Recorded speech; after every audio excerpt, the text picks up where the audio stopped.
background. When the 10-killer lake and dam was built, remediation for the warm water fisheries required now something for cold water fisheries. And there were all sorts of hatcheries built along that. And the idea was to put it back to the cold water species, which is trout. What has happened is the water requirements off 10-killer have all gone to other places. And so there's no directed capacity in terms of the water that comes out of that. It's a $5 million economic benefit for that area of Oklahoma every year. The real problem is even though you think they may be doing a great job, they're still not working together enough to solve the problem. And that we're lucky in Oklahoma because Senator Jim Inhofe will hopefully be chairman of that committee next year, and we can get something out that actually fixes it. And so you have my commitment to try to work on it, but it's got to get through Congress, and I think Senator Inhofe will be committed to it as well. For instance, job reviews and so many other things. I've got more detailed information to your office through Dan on my complaint, but I wanted to bring this personally to your attention to get something done. This is a national scandal, and it is not a small issue at all. I'm only one of millions. I spent myself and 7 of my staff members on the permanent subcommittee on investigations. I spent the last 2.5 years investigating disability law. 1 in 17 Americans are not collecting disability. And you really believe 1 in 17 Americans is truly disabled? No. What's wrong with that picture? Since January 2009, 3.25 million more Americans have picked up disability. Our staff's estimate that 40% of the people presently collecting disability are not disabled. I'll tell you the story how I ran into this. I had a guy who used to work with me on my property, made a deal for him to cut some trees down, and I came down and one day I wanted to pay him. I went out and inspected it and said, okay, here's your check. I said, oh no, can you make this out to my mother? I said, your mother didn't do the work. And I said, what's your social security number? Oh, I said, no, I need your social security number to be able to take your deductions out. Well, what had happened is he'd fallen out of the tree 3 years earlier, hurt his ankle, got disability. Still collected disability, climbing the tallest trees you can imagine. He wasn't disabled. So I just tell you that one story for one reason. I don't know any American that doesn't want to help Americans that are really down on their life. That's right. That's right. We have a system today. What we've done in multitudes of programs is created learned dependence rather than earned success. And the shame of it isn't that all these people are on disability and we're bankrupting the country on it. The shame of it is that we're limiting their potential. That's right. We're putting a lid on what their true human potential is. There's a great book, I've mentioned it before in town hall. If you want to know how we fix our problems helping those that need our help, just read this book. It's called The Tragedy of American Compassion. And you will see, I put it actually in my new book, the 8 things that we should do to make sure that when we go to help somebody, we really help them and don't hurt them by making them independent. America knows how to do hard things, and we have to have leadership that calls us to do it. We don't have any of that. Number 2 is we need to take advantage of our raw materials and natural resources. If we were to truly take advantage of our natural resources, it'd be the same thing as creating $300 billion a year in stimulus every year for the government.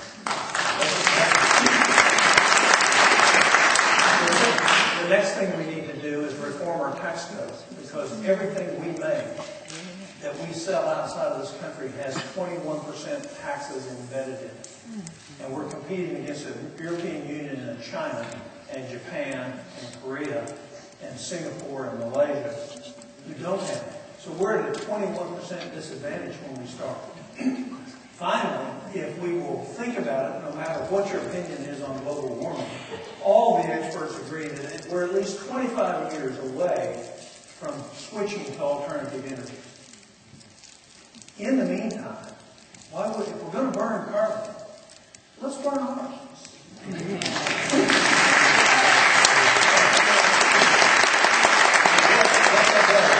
Conco's just finishing a $5 billion ethylene facility in Texas. Why are they doing it? Why did they do that? Because they saw the potential of what's coming in natural gas in this country and what's coming in natural gas liquids. The base raw material for everything that we use at every juncture is in fact a carbonate right now. We can advantage ourselves and the rest of the world by doing that. And then finally, if you have a reformation of the tax code where you create certainty and confidence about our future, which is not just in the tax code but also in our leadership, what you will see is right now we have $2.6 trillion sitting in the bank accounts of businesses in this country. That's about $1.8 trillion more than normal, and it's all because nobody has any confidence in the future. So creating that certainty and creating that confidence will give us an economic bump like you've never seen. And then you don't send $300 billion a year out of the country for oil, and you put that into our country, you're going to see us fly. We can get our mojo back. We just lack the leadership and the toughness in the people you elect to represent you to make the hard decisions. And the problem in Washington isn't our system, it's who's there. And you have to change it. I voted against it, but we got rid of it for the next 2 years in the Senate Finance Committee on Thursday. But that has to go through the House and everything else. Look, the alternative minimum tax was set up to catch the very, very wealthy who were gaming the system. But it is, of course, like everything Washington does, has gotten down where it catches everybody. It misses the point. We need to reform the whole tax code. The last time the whole tax code was reformed was under Reagan. And if you go back and look at the GDP response in our country, the next 4 years we averaged 4.6% real GDP growth. Now we haven't seen that since then. So taxes matter. They don't only matter in terms of you paying them, but us wasting the money in Washington once we get it. So reform, and where you have some certainty and some simplicity, so you know what you're doing. You know, another problem, and we've had several hearings on this, is the misdirected capital that happens in this country because of our tax code. We really want capital to be invested to create the most wealth. And what we've done in our country, we now have capital invested to create the least taxes. It's the wrong motivation. We want it to create the most wealth because if we create the most wealth, we'll get the most taxes. But we're doing it the opposite of that. I'm a big believer in the national sales tax and no income tax.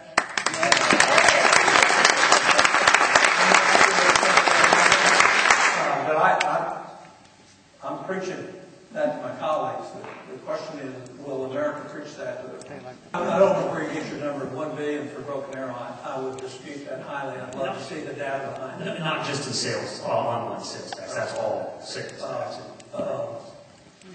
Look, it's a competitive disadvantage. So I did a little test this Christmas. I ordered 8 presents online. Every one of them paid taxes in Oklahoma. I went to the Oklahoma Tax Commission and said, do these companies collect sales taxes? They said yes. If we're going to get there, for the fairness issue, we're not going to run just a bill on that issue. But you have my commitment that we're going to have a fair treatment of sales taxes when we reform taxes. And we have to reform taxes if we're going to get out of the very deep hole this country's in. And so that's one of the things I mentioned. We have to reform the tax code. And part of that will create a level playing field between online versus offline sales of goods. If you think about it, one of the things I want to do to reform taxes, I want to say we're going to make a commitment, we're going to reform taxes, and 6 months from now, the present tax code totally goes away. And of course, it's Congress to put a new tax code in its place within 6 months. The only way we're going to get fair tax in this country and elimination of income tax is when you demand it. That's right. And you have to change or lobby or get there. But we need to do that. And it's tremendously beneficial to us as a society. It's tremendously beneficial to capital formation. It's tremendously beneficial to investment and creation of new jobs, but we don't have enough people that understand it or are pushing for it to get it. But it's not likely. It's not likely because the votes aren't there. I mean, there's, I think, 20 co-sponsors of it in the Senate. But, you know, you have to get the majority of the Finance Committee to get it out. And, you know, like, if you go look up who's on the Finance Committee, you'll see that's highly unlikely. Or the system that's failed. Medicare is great, it's important, but the average couple takes $350,000 out of it, put $110,000 in. And the politicians have ruined the system by promising more benefits but no revenue stream. Medicare Part D, just announced today by HHS with great fanfare that the price of the copay on Medicare Part D is going to go up. But then nowhere does they mention that the $18 trillion to fund Medicare Part D is going to be paid for by your children and grandchildren because there's no tax levy to pay for it. If you want to fix health care, get the government and the insurance industry out of health care and give everybody a maximum exposure to what they'll be above that the government will guarantee it or will in Oklahoma guarantee it and put the consumer back in charge. And my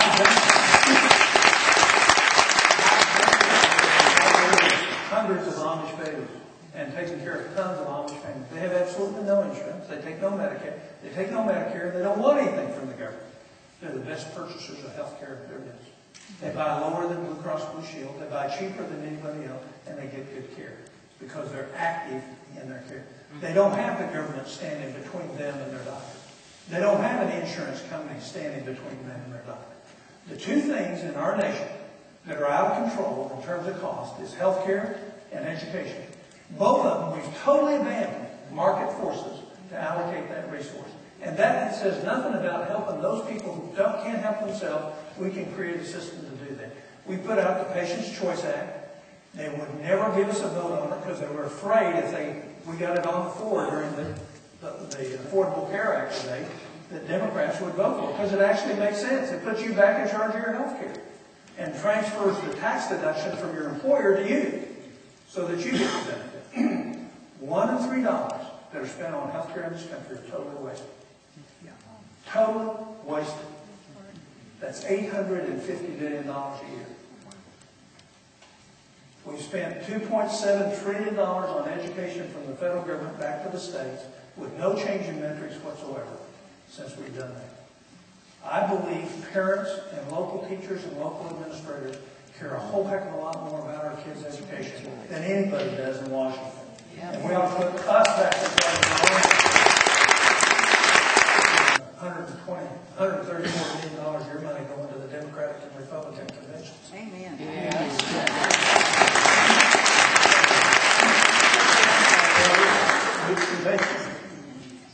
If you check that box, tax money that would otherwise help pay for Medicare Part D is going for a big party in either Tampa or North Carolina.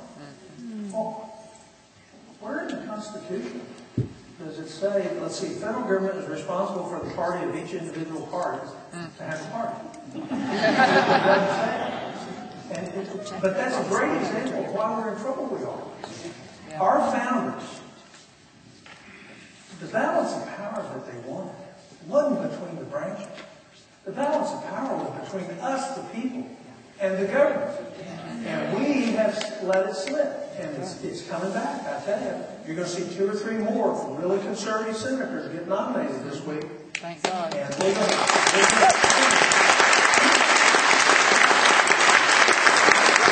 just because they're conservative doesn't mean they're not compassionate. These are experienced people in lives that have productive careers outside of politics that have decided to get into the fight because the country's so far upside down. And my biggest disappointment, I'll tell you this, my biggest disappointment in Washington is we don't have 100 successful people from the private sector who've never been in politics before running for every office. That's right. Because if you want to fix this country, put people who have real exposure, real gray hair, real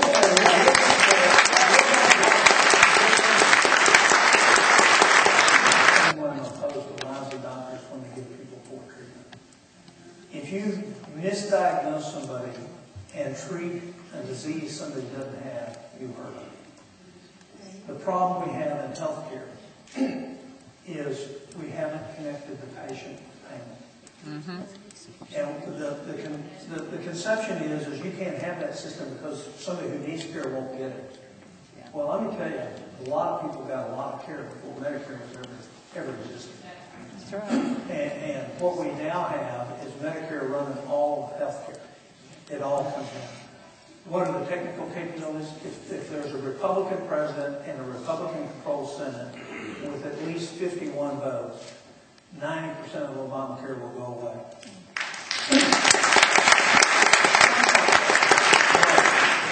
But the 22 taxes that are in it will. And just remember, everybody out here, for every medical advice, you're going to pay more. All your insurance is going to go up at least 7% this year, and more than that next year. And everybody making over $200,000 a year in this country is going to pay 3.5% premium on every dollar that they make. That's the basics of the taxes. And then the latest CBO score I read last week, $780 billion has been removed from Medicare for the exchanges. So Medicare is already upside down, and they took that money and moved it over here. Now, I'm okay if we move the money around, but not unless we get increased care and increased efficiency in the health care. So we can do a lot, we can't do it all. But again, I'll use this example. Chief Judge John Roberts made a great movement to limit the Commerce Clause. But he widened up the taxing clause so wide that now Congress can make you do anything by calling it a penalty. It is the most upside-down decision. And I don't think it had anything to do with the Constitution. And it has the same problem with everything else in Washington. It's all about egos and greed. And I'm sorry that that's the outcome, because there's no doubt in my mind our founders would be throwing up from their toenails if they saw what we were doing in this country today. We're in Washington, right?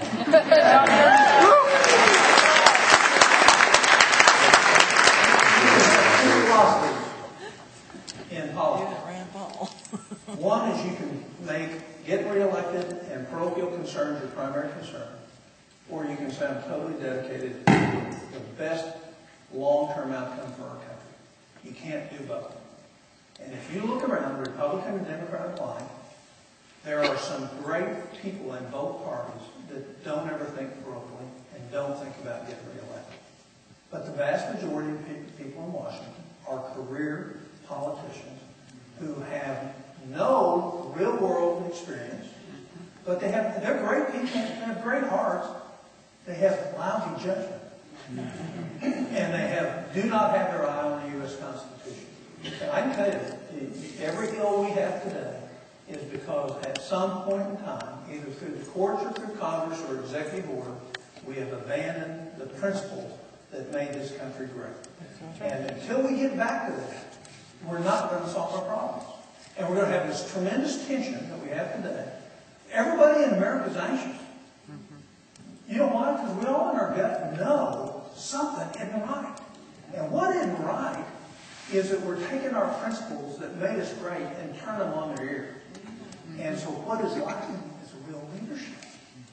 Real identity of what the real disease is, so we can start treating the real disease. We don't have to agree about the therapy. There's more than one or two ways to cure pneumonia. But to deny that there's really pneumonia there and not go after it, the debate ought to be on how we solve the problems, not what the problems are. The president has not given one solution for Medicare. Not one, in terms of solving it. Social Security disability, what this lady asked about, will be out of money in a year and a half. Out of money. No solution. Social Security can be fixed. It's easy to fix. But you know what? You're not going to get it as soon as you want it. And you're going to pay a little bit more on the top end. And if you're very, very wealthy, you're going to have an earnings test on it. That's the solution. And it works. And we have, by the way, the very, very poor, how many do you think can live on $600 a month in this country? We're going to bump them up. Because if we're really going to help the poor, let's really help them rather than say we're helping them and then turn our head. So we can do all that and make it totally sustainable forever. But how many want to do that? Because they'll be afraid, well, you're raising my age on my Social Security. Well, guess what? Lots of things are going to change in our country Yeah. Because we lived the last 30 years off the next 30, and the bills do. Yeah. And I'm not going to be a part of leaving a heritage to my kids that's different than the heritage that was left to me. And so that means hard work for us. All of us are going to have to carry an additional load. But we've all benefited from the load that came before. And the bill is due. All of us, if we share equally and compassionately, there's not a problem we can't solve. It's when the spinmeisters and the politicians actually play the game with it and force one group against the other. Yeah. And the politics of division is a terrible politics. Because the thing that makes our country win big battles, solve big problems, is when we have leadership that pulls us together, not that divides us. We're sending $60 billion a year out of this country. I've never voted for a foreign aid bill once. All right? I agree with you in principle. I can explain in detail why we have, our support of Egypt was associated with the peace accord with Israel. That's why that money's going there. The question is will that be modified? You bet it'll be modified if they don't uphold the peace treaty with Israel. All right? No matter who's run the country. But think for a minute. Do we really want Egypt to be free and determine what they want for themselves? I mean, that's what we stand for. Let's let them decide. Then we'll decide whether or not we give them any aid. The problem with our foreign aid budget is it went from $12 billion to $60 billion over 8 years. That's the problem with our foreign aid budget. And oh, by the way, 7 different countries that have over $100 billion of our debt, we gave foreign aid. Now think about that. That's called messed up. Yeah. We're borrowing money for them so we can give them money? Yeah. You're right. Misinformed. My faith guides me in what I do. My words sometimes get ahead of me. It is much more courageous for me to say I apologize for using words that were inappropriate than it is for me to use those words that are inappropriate. But the rest of that speech was, I will not apologize for the lack of leadership that the majority leader has displayed. Now, I call him incompetent and incapable. That was a poor choice of words.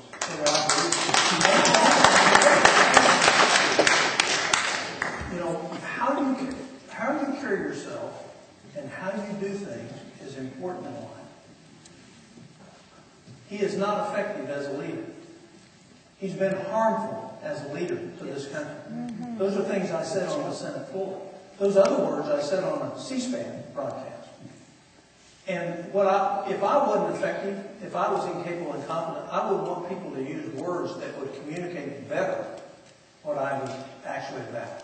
So nobody forced me to do anything. I chose to do that because I was convicted by my faith that in fact I had said something in a way that slandered the person rather than their actions.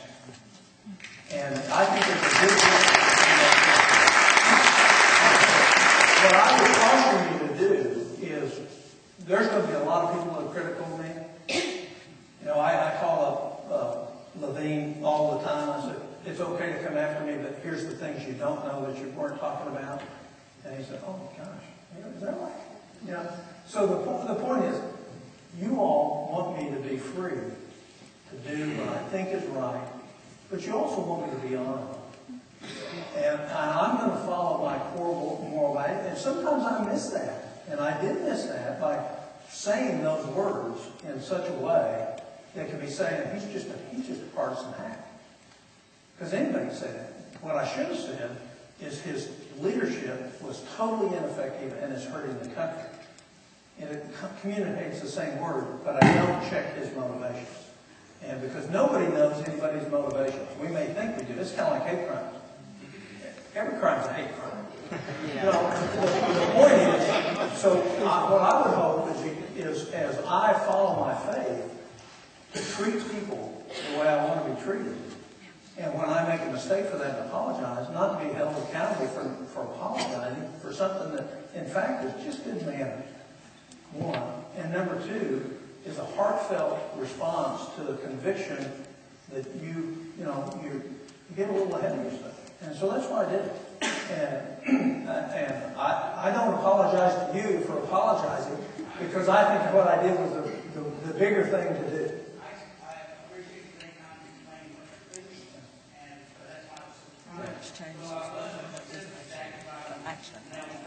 Yeah, I just used Oklahoma speak.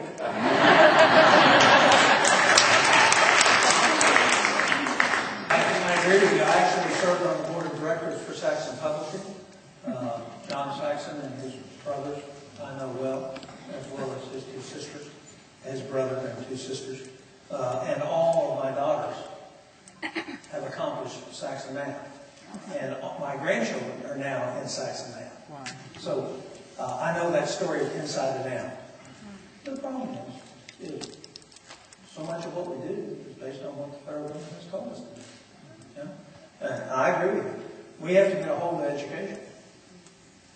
And one of the things that's not happening in our universities, I can't speak to Tulsa, my hope would be, since it's a private university, is there ought to be a range for freedom of speech and thought and discussion and real debate, rather than this is the only opinion you have, and therefore you're harassed if you have a different opinion. A real school of higher learning wants all opinions and wants to debate. The problem is the federal government's involved in education, we need to get it out. Yes. And then you need to hold Oklahoma legislators accountable, your school board accountable, and have the standards that you as parents and teachers and administrators think are best for your kids. And get us the heck out. In my adult life, I'm much closer to it now than when I was a younger man. I've never seen such disregard for the rule of law as this administration.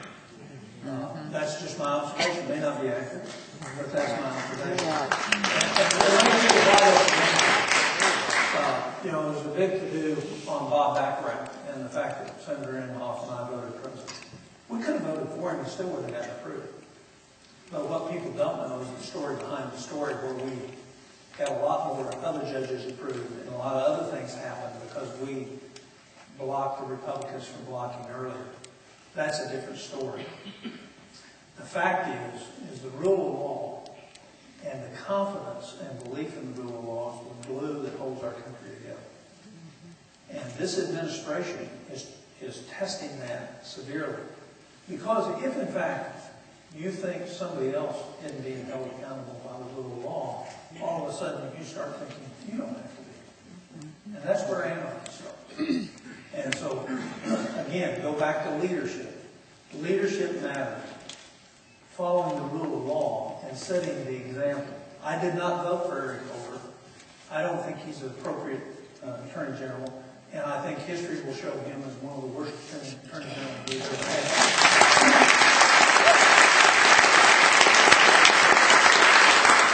What was your second question? Oh, voted for. Well, it just shows there again. They're using the Civil Rights Act of 1964 in a case that's already been approved by the Supreme Court in Indiana to deny Florida the right to have clean voter rolls. Well, is that really about clean voter rolls, or is it about an advantage in an election?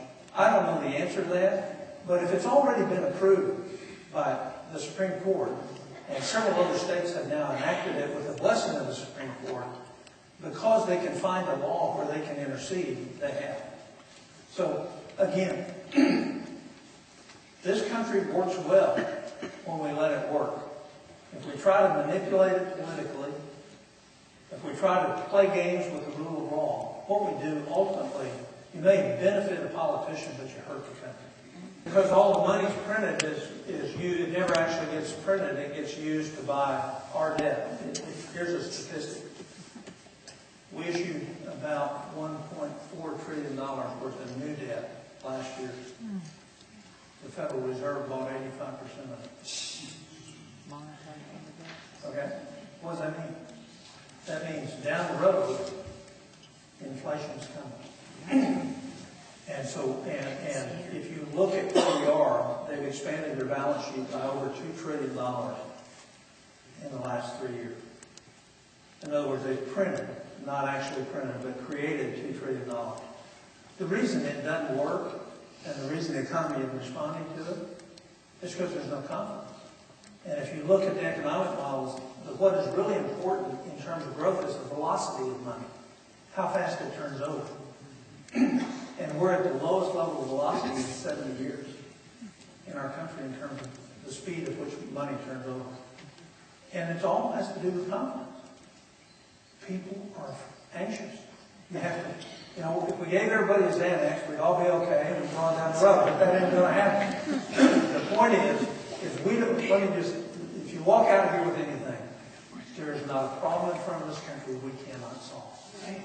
And everything is solvable. As long as we do it together with great leadership and we make good choices. And we can't advantage one group over another as we do that. And that means transparency in what we do and transparency on why we do it. And one of the greatest things about being a senator from Oklahoma is I'm not caught up in having to play a game. I don't think I could ever be in this position and play a game. What you see is what you get. They don't like it much in Washington, but it's great freedom because I actually ran for the right reasons. I didn't run to be a senator.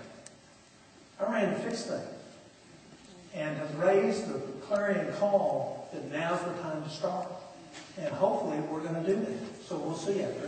It would save money for Medicare, but it would increase the cost to your employer. It's a zero-sum game. The whole key is what will incentivize you to become a great consumer in healthcare? What will incentivize doctors to become great doctors in terms of prevention and actually listening again? How many of you go to a doctor's office and it's like they're not listening to you? You know why? It's because they now have to see so many patients in a day to pay the bill. Because Medicare is a price-setting bureaucracy that they're losing the art of medicine. The art of medicine is this. If you listen to your patient, they will tell you exactly what is wrong with them. But it takes time to listen to the patient. And you can't be worried about the next patient in the next room while you're sitting there trying to help somebody. There's so much we can do as physicians to help people. And it's not all medical. Sometimes it's just spending an extra 15 minutes with somebody and letting them unload. Sometimes it's about giving them some good advice about life in general. 50% of our diseases is based on our lifestyle. And I'm not talking diabetes and hypertension.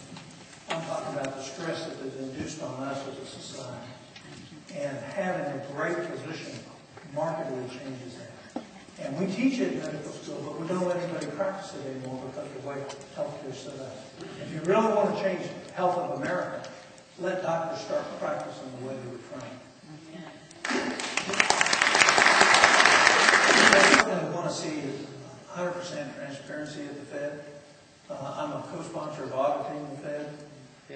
I'm not sure if you take $1 out, what does that represent? Does it represent the dollar? No, it doesn't. No, I'm not talking about the inflation of the dollar. What's it really represent? It represents a promise for somebody to give you $1 worth of goods. And the problem with the Federal Reserve is, for years, they have a dual mandate. And the mandate ought to be to keep the dollar worth $1, and let the other policies be. But because we have a dual mandate, the real problem is the dual mandate, which is low unemployment and no inflation. Impossible. Impossible. So when you give somebody, it's kind of like my wife telling me to take out the trash and feed the dog at the same time and they're both into the house. I can't do it. And neither can they, and they never will. So I think probably the better deal is eliminate the second mandate on the Federal Reserve and create full transparency. The last thing you want in this country is the politicians setting the financial course of this country in terms of monetary policy.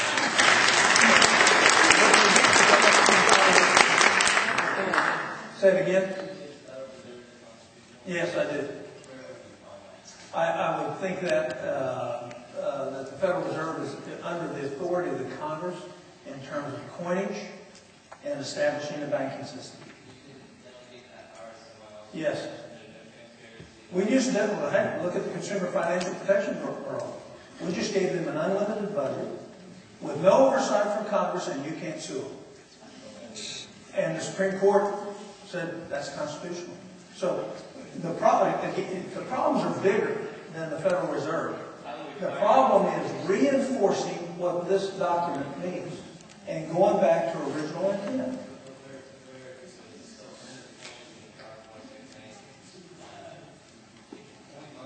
Well, we can create a banking system, and if you can create a banking system, you can create the Federal Reserve. I don't want to get in an argument with you on the Federal Reserve. The fact is, you don't want politicians setting monetary policy.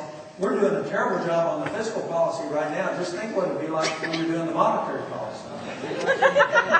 All right. Coburn. Last one. All right. Okay. Dr. Coburn, could you comment about currency wars and how that impacts us? Yeah. Well, I just finished reading a book, and you might want to read it. It's called Currency Wars. We're in a currency war right now. Currency wars never work out well for anybody in the world. And what you have seen the Federal Reserve do is artificially lower the value of the dollar. Right? So what did that do? That made our goods more competitive, right? Yeah, it did. Yeah, it did over a short period of time. If the dollar's cheaper, a euro buys more stuff and makes us more competitive. So, that whether that was their motivation or not, but in the long run, everybody loses on a currency war. So what you really need is free-floating currencies for everybody, not propped up with deficit spending or false printing of money. Federal Reserve creating the $3+ trillion of what they've created ultimately put us into a currency war because they devalued the dollar. I get all these letters when oil goes to $130, and everybody says it's speculators, and every time it's studied, it's not speculators. It's the fact is the price of the dollar is down, and the relative value of its purchasing power. The world says oil's better than dollar. We'll value oil, and so the dollar value of oil goes up. So just remember, we should be back on the gold standard, I believe. And if we are on the gold standard, and we would still need monetary policy, but we would be limited in what that monetary policy could be based on the amount of gold that we have. And that would limit us. So I'm 64, and I can tell you my freedom is at least a third less than when I was 21. And it's not an abrupt erosion, it's a slow erosion. Remember, as government increases, liberty decreases. Yeah. The federal government is twice the size it was 11 years ago. Our deficit this year is bigger than our whole budget was 16 years ago. And that's just in nominal terms. If you think about the structural terms, in terms of how it impacts you, what you can and can't do, what you are free to do and what you're not free to do, that's why, people won't agree with me on this. One of the best things I think has ever happened in our country is the Tea Party. Not because of the party.